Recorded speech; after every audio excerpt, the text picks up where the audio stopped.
chapter 2. And this is what he thought about her when he met her. And by the way, in my book, my points of view are each their own point of view. Now I changed that in book 2, so you can see here where Jade speaks here, and then you can turn the page and you can see Jade speak and then John speak, and how they were kind of thinking about each other in that moment of that release of passion, or that moment and that release of meeting that stranger that rocks your world. I really wanted that. I looked at her fondly and smiled. I liked the sound of her voice. I had not heard such a sweet sound in a long time. Thank you, ma'am, for the drink of water. I turned to pick up my pack. I'm afraid it's still quite a distance to Booker Ranch, at least a good 6-mile hike up and down the winding mountain road, she informed me. I can drive you if you like. I don't want to be a bother, ma'am, I responded swiftly. Just point me in the right direction and I'll be on my way. Nonsense, she said, waving her hand at a fly now. Nonsense. It's settled. I will drive you. Now to the next question. Have you even eaten today? Oh, I couldn't ask you to. Quickly, she intercepted my words again. Gobbledygook. Of course you can, soldier. This beautiful redhead seemed to be a very insistent woman, and she seemed to carry her own language as well. Her personality brought me to a diminutive smile. Now, you just sit down over here in the shade, and I'll be right back with a sandwich and some fresh lemonade for you. She picked up my heavy laden rucksack with ease and walked it over to the covered lanai nearby. She was obviously strong, not just in character, but in physical sense as well. I began to study her further, but then something in me clicked. Damn! What is wrong with me? I do not know this woman. I do not want to know this woman. Hell, the truth is I don't want to know anyone anymore. How did that old Sinatra song lyric go? Don't talk to strangers, someone might be kind and muddle up your mind. I argued to myself now about whether to stay for lunch or leave her rudely. After all, she was only being kind. However, kindness led to attachments, and I could not bear to hurt anyone again. She seems friendly enough. No reason to bring her any more grief. I thought as I watched her drop my heavy pack next to an old wooden bench surrounded by a large arbor. The flowers were still abundant there, and even though it was fall, I could still smell the pungent fragrance from the climbing trumpet vines. She turned and headed for the house. Suddenly I began to feel my heart race, and my palms were now sweating. I began to feel a panic deep inside my hollow gut, and then without delay I grabbed my rucksack and turned and left, back up the old brick path where I came in. Following behind her at a distance, I waited until she was out of my sight, then I slung my heavy rucksack over my shoulder and darted down the bright red path, heading back out the way I had come in, through her garden gate. Maybe I'll just cross Booker's Ranch off my list for now. After all, I didn't know him very well, just someone from my past. If only I could have crossed that bridge earlier, I would have not had to come this way. What is wrong with me? I thought about what she had said, what she had called me, soldier. I hadn't thought of myself as a soldier in a long time. How many months had it been since I had been with a team? I looked out towards the old still-covered bridge, the one that I had told her earlier that I had hiked up to photograph. I began to shake aggressively. Now, that was funny, I thought, with a wry smile. I don't even own a camera. It seemed I had forever been watching bridges, forever measuring the danger waiting beneath them.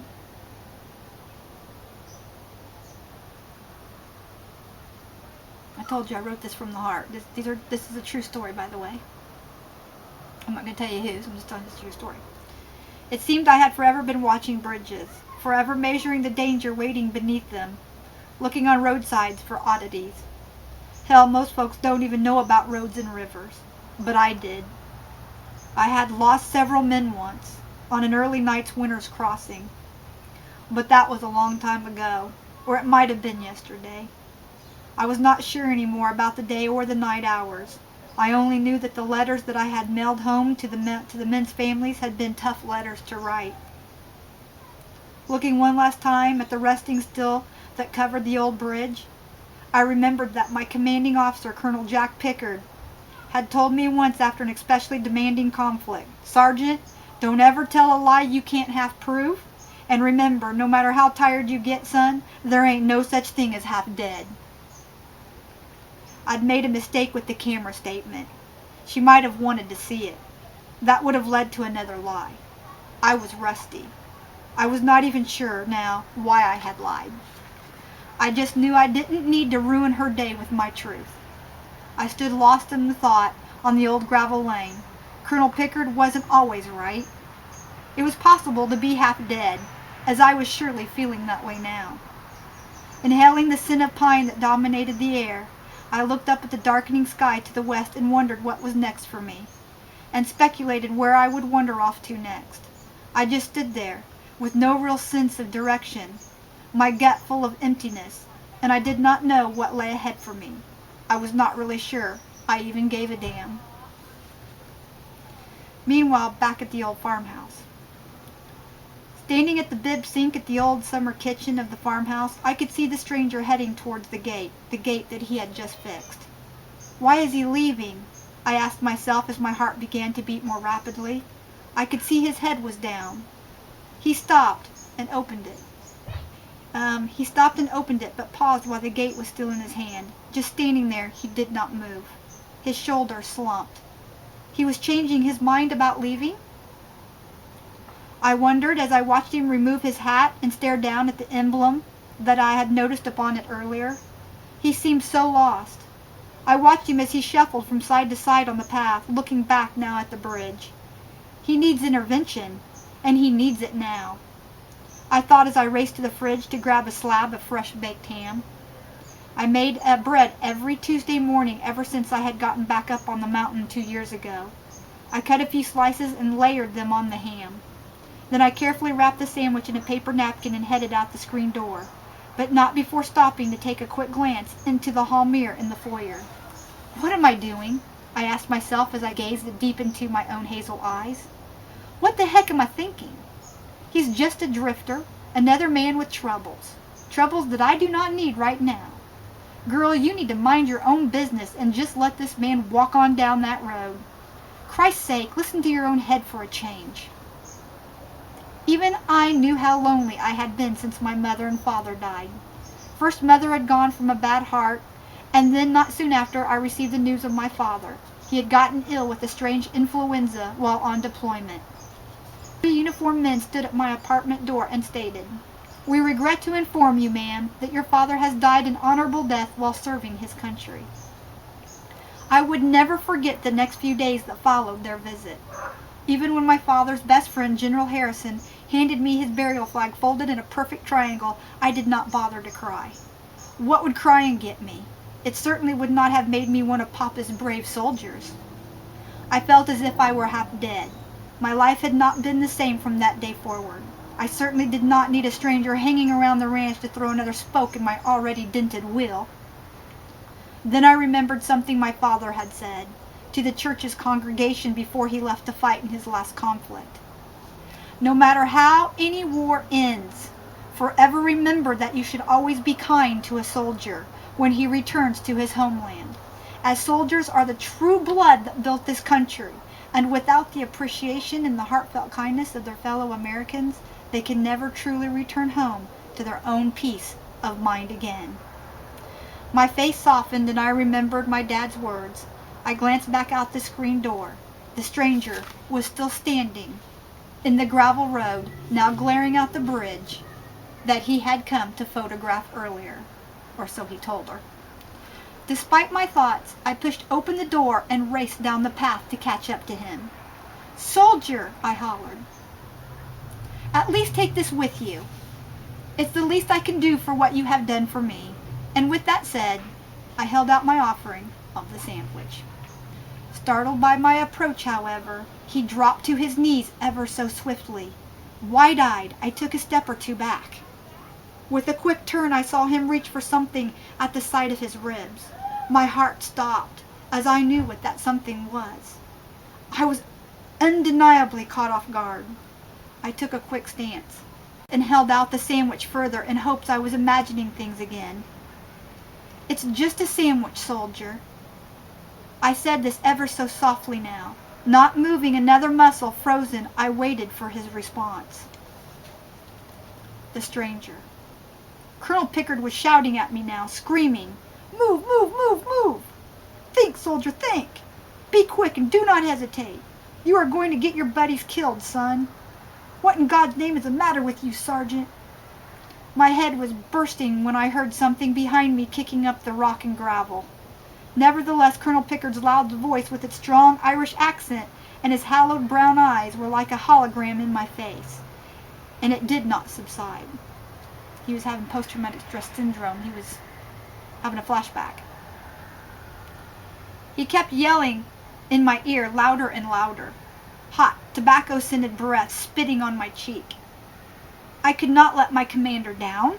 I could not let my team down. I had to decide in an instant to either take cover or take the shot. Where's my spotter? I looked around for him. "Shooter, take your shot, damn it," the colonel screamed. "Decide now, your entire unit's livelihood depends upon you, and depends upon your next move, you maggot. There are no choices here, son, only two right answers, kill or be killed.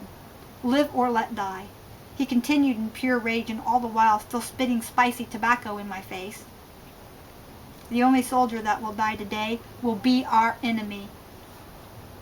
His voice was making my head spin and my ears rang with pain. I made my decision. I turned quickly, dropping to one knee. It did not fit, but there she was, standing in the center of a winding rocky road with something in her hand. She was lifting it up. I could barely make it out. And then I put a quote here, and it says, "Everything in its own time and its own space. One heartbeat can last forever. A single drop of rain can save a life. The wrong whisper at the right time can bring a firestorm." And that was almost like a parable with the firestorms that I had talked about in chapter 1 with the Montana wildfires. And here, they were having their own wildfire right up here. My eyes narrowed on her hand. Her breathing slowed. I confirmed my target as I reached for my Glock. There were only split seconds left, yet no time to pause. It was time to be a soldier. Except for the blind fact that I did not have a sidearm. Where was my weapon? I looked down at my clothing. It was not camouflaged fatigues. Pausing for a moment, I realized that I had not carried a sidearm in months. The heat behind my eyes gradually began to fade, and the ringing in my ears subsided as well. And in that brief moment, everything came back into clear view again. I began trembling ever so slightly as I glanced up at the woman standing there in the middle of the old road. Her hair was not jet black or hidden under a scarf, or even a dark burqa. It was a beautiful rich red, pulled back and tied into a pretty blue ribbon. Her eyes were not deadened black holes. They were shimmering hazel green. Her face did not hold the countenance of a combatant. It was ivory, her cheeks slightly kissed by the sun, and her furrowed brow showed care and concern for what she was now witnessing. Actually, she was a remarkable sight, just standing there, as if an angel of mercy had descended upon me. In that one moment, a moment when a single drop of rain could save a life, she was standing before me on that rocky drive, watching me, holding a sandwich in her small hand, a damn sandwich. What is wrong with me? I disparaged myself as I slowly lost the taste of the desert on my tongue and tried to swallow the desiccated saliva now seemed hardened and lodged deep inside my throat. "Are you all right?" Her voice was even and measured. I recognized the sound of its sweetness once more. She was not afraid of my action. I took some small measure of comfort in that. That also meant she could be trusted, maybe even able to understand me. I guess she might even be the one I had been so tirelessly looking for. I came from the haze of my mind and found reality once more. I looked up at her again. Still, there was something about her. "Well, that depends, ma'am. I guess, sometimes I get, let me just say I get a little spooked.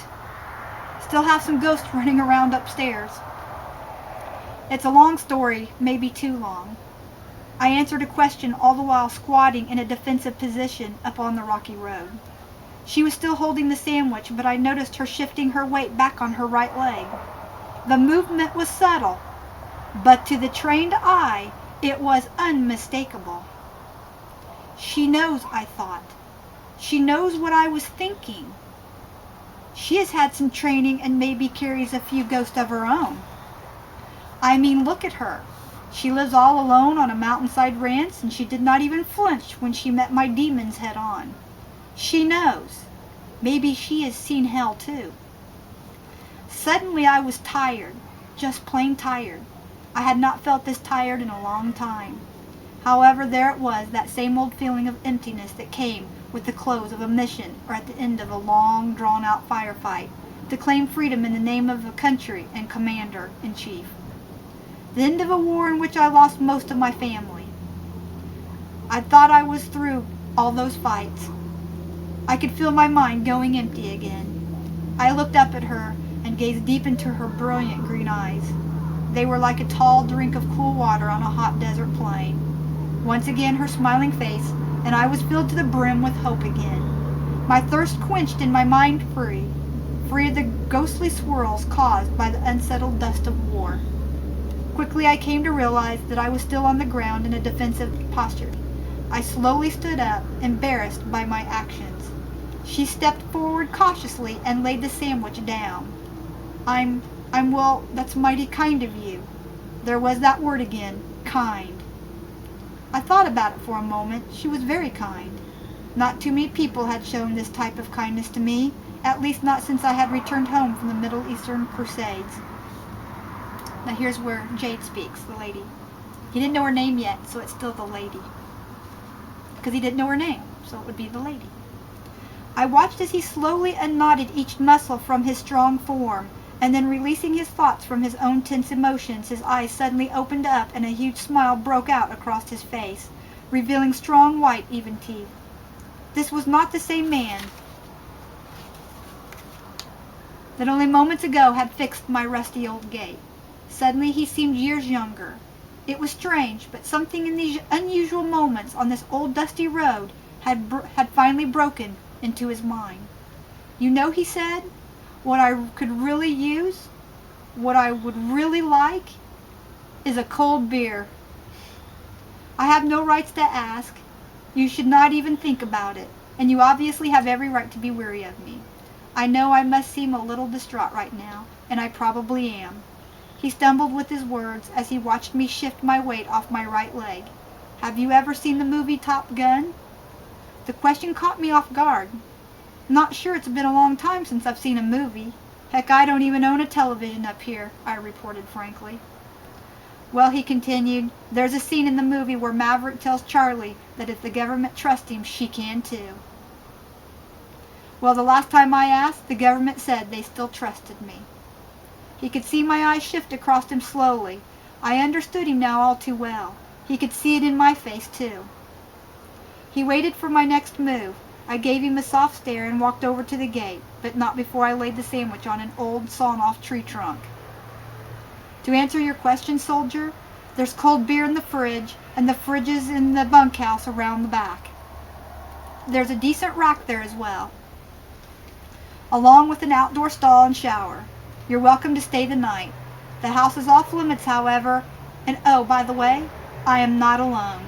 I sleep with a couple of old buddies at my side. You might know them as Smith and Wesson. With that said, I turned sharply and headed back down the brick path towards my wheelbarrow, knowing he was grinning ear to ear at my last comment. And we will stop there. It goes on. But there you go. Now you've met my hero and my heroine, okay? But you still don't know anything about her yet, and you really don't know the deep story yet. But this is their meeting, and I love the location of the Montana mountains. It's my favorite place. I would live there if I could. See the little mountains here on the cover. I would live there if I could. Hi, it's me, Janie, and we're back because I told you I would read you the rest of chapter 2. So let's see where we're at. Just then, distant thunder rumbled across the lower valley. We both turned our gaze up to the western sky. Looks like it might storm later before nightfall. I best be getting the horses in the barn now. I said this over my right shoulder as I rounded the corner of the old farmhouse and headed towards one of the back paddocks with my wheelbarrow in hand. The stranger following not far behind, asking if he could help in any way. I've got it handled. You just get settled in. Looks like a long night on this side of the mountain. I was still looking to the sky in the not so far distance, where the clouds were much darker gray than before and dropped what looked like a wall of blue mist over the mountain tops in the distance. You can, however, help me batten down the hatches in the barns once you've had a chance to get settled in. You got it, he answered, as he parted to find his own way to the old bunkhouse. His new hooch. The soldier. Remember, they still didn't give each other their names yet. You notice that? They didn't share names. They have a connection between soldiers, a brotherhood. They've made that mental connection with each other, and they're not going to get nosy with each other. They're helping each other out without asking any more questions than they have to. That is a true soldier's way. And I wanted that feeling in this book, and the soldiers said that really came out. They liked the idea of not asking their names up front until they got to know each other a little better. You know, having that trust in my book up front. That's the true feeling I wanted to come out. You know, that feeling of redemption that you can share with others. You don't have to be alone in your redemption, in your guilt, in your anger, in your possession of all your anger. All right, so this is where we start coming into where he starts relaxing now, and she's going to start relaxing more around him. So finding his new hooch, which is his new bed, his bedroom, his bed, his place to sleep. So some of this will be military talk, but the soldier. I wonder if she suspects I'm Irish too, I thought to myself, remembering her sweetly accented voice while hoisting my rucksack onto my shoulder. I'm going to have to tell her about the camera. I bet she laughs about him lying about the camera. He's got plans to tell her later. My boots echoed across the large bunkhouse floor when I stepped inside. Gazing at its contents, I noticed it was a clean, well-kept barn. I had slept in worse. The bunk was in the back room, just as she said it would be, next to a small door that I figured opened to the outside facilities. The beds bore military styling. The green wool blankets taut,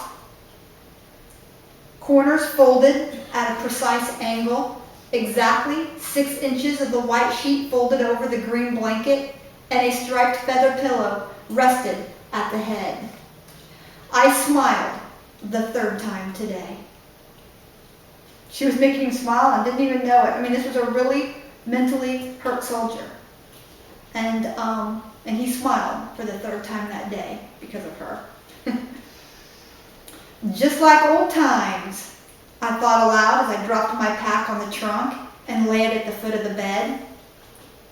In the other corner of the bunkhouse stood a pot-belly stove. For heat, I suppose. I said this looking at the large pile of logs that sat not too far from it. Bet it gets mighty cold up here at night, even this time of year. I'm glad I brought my long johns. After finding my way around the bunkhouse and hearing more distant thunder jolts, I rejoined the woman to help close the barn. I also helped bed the horses.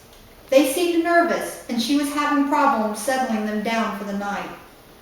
I was no stranger to these beasts, as I had grown up on a small equine farm in Indiana as a young boy. She noticed that fact and watched me handle the gelding. What are their names? I asked the woman as I pulled one of the stall gates open. Well, let's see now. She began as she led her mare into its own stall. Your gelding, the one you're holding, is Storm's Fury. You have to watch him, as he bites at your shoulders when he gets nervous. And I suppose that would be during storms, I responded. Precisely, she answered, laughing, and I noticed that she had a joyful laugh. What about the mare? I asked, still enthralled by watching the little way she presented herself. It was unknown to her that she was even entertaining me at all, with her eye-catching charms. The mare is Golden Tears. I just call her Goldie for short. She comes to me either way, As long as I got sugar in my pocket, that is. The woman reached into her pocket, and before she could pull her hand from inside it, Goldie's nose was already there. Too anxious to wait for her treat, she repeatedly nuzzled her gently. After a few kisses to her owner, Goldie was given the sweet cubes. I could hear her crunching as the gelding caught wind of the sweet scent. He pulled me back, and soon he, too, was in her pocket, nuzzling for sugar cubes. "What about the mule?" I asked, looking over another stall wall, where I spied a small, light brown, even-tempered beast. "The mule," she said. "He's a sweet old favorite of mine. His name is Gold Dust. I use him for long hikes up the mountainside. He's a great trail mule. I bought him from a friend in the Forest Service about 2 years ago. She said he was too old to handle the long summers of packing up supplies to the ranger cabins. He loves it here, however, and the horses certainly like having him around, too. He still has plenty of energy left in him." She climbed up on the wall next to me and reached over to pet the animal, her ribs brushing against my arm. At this closer distance, I could smell her sweet scent. It was ever so soft, yet floral. Well, she smelled like her garden. She'd been out in the garden all day, so that floral scent. I refocused on her words to shake my thoughts of her. She then reached into her pocket and fed the mule some sugar as well. "I must say, ma'am, you do live a peaceful life up here," I told her, trying to pull my mind back into reality. "I suppose I do," she answered, and then stepped away from the wall to go on about her work. I watched her as she carefully brushed the horses and sang them a little Irish jig. Just as with me, she calmed them to a near hypnotic state. I helped cover them with blankets and then finished closing the barn windows and doors. I caught her glancing at me once or twice. I could tell she was watching my actions to find out what kind of man I was. This woman was not the usual kind. She was very smart, especially in the sense of reading a man's mind. I knew trust would not have to be earned with her, only kept.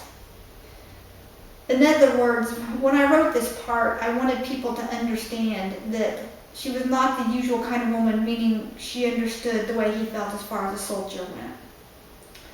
So finally, the last of the cattle were in the paddocks as well, and she headed out to the farmhouse to fetch me some soap and towels. "By the way," she offered as she reached the barn door, "my name is Jade." Bingo! I had her first name now. It was something to think about later. "Well then, Jade, I just want to thank you for your hospitality." "You're welcome," she answered bluntly. "As long as you're not wanted by the law, you can stay as long as you like. I will ask no personal questions of you if you do not ask them of me. I expect you to earn your keep around here if you do decide to stay on a while. I sure could use the help. If you decide to stay here tomorrow, you can get started on the back paddock. And don't worry about the weather, as these storms usually blow through hard and fast. It'll be over as fast as it came upon us." "When does winter arrive up here normally?" I asked her, wondering just how long my stay might be. "The snows may come as early as 2 or 3 weeks," she answered. "But to be truthful, I've seen it snow as early as August. I would think a quote from my mother would serve your question best. You're never safe from surprise until you're all dead." So, if you're planning to move on, I suggest you be doing it in a few days, because there's rarely a chance to get down off this mountain once the ice and snow hit the side of the plateau. There are usually just too many downed trees across the roads once winter hits here, making it harder to leave. "Where do I start if I stay?" I asked her, meaning work to help her prep for the winter weather. "Well, the east fence needs mending, as the cattle keep getting across Crooked Creek and thrashing the neighbors' potato and wheat fields," she continued. "Oh, and there's a phone in the barn if you need it. It's the same line as the house, so make sure I'm not using it before you dial out." "Yes, ma'am, I'll remember that." I told her, trying not to crack another smile. But I don't foresee needing a phone. Just remember the weather here changes fast, so you can bet if there's no electricity, there's no phones either. I do have a two-wave radio for emergencies, however. Most of us in the mountains do. That's good to know, ma'am. So, tell me, soldier, she asked once again candidly, and this time with her hands on her hips, what do I call you while you're here? I know you have a name of some sort. I can't just keep calling you soldier. Name? What name could I give this woman? I did not want to get too attached to her, nor did I want her to know me or get hurt by knowing too much about me. I just wanted to protect her from any pain. I quickly contemplated my answer. John. My name is John Lewis.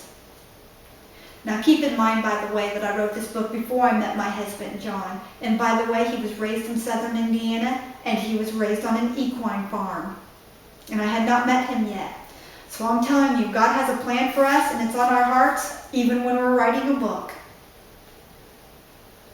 Now I'll go on with the book. John Lewis it is then. She turned sharply, pivoting on her right toes. I noticed she bore a clenched fist with knuckles pointing due south. I also noticed her figure. She was near perfect in build, somewhat tall, very strong, and almost lean. And she was perfectly poised.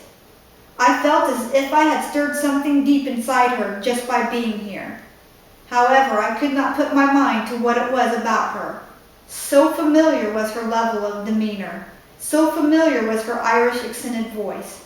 Something for me to figure out later, if I decided to stay a while. And this is the last of chapter 2. It seemed a strange situation to be sleeping near her in the bunkhouse, and it could get me into trouble later, when I needed to leave here. I avoided any women or friendships beyond hello. I needed to be secluded so that I could think about my next move. Maybe I could at least find that here. Maybe. Okay? And that's the end of chapter 2. We hope you've enjoyed it. And in a little while, we're going to come down here and we're going to read chapter 3. Now, I'm going to post that at a different time, but we'll read chapter 3. Go with God. Be sure to hit that subscribe button because we have a lot of contests. We still have our quiz contest coming up. Okay? And that's all coming up. We have a lot going on around Thanksgiving and Christmas. It's our favorite time of year. All right? We love you. Go with God. Blessings.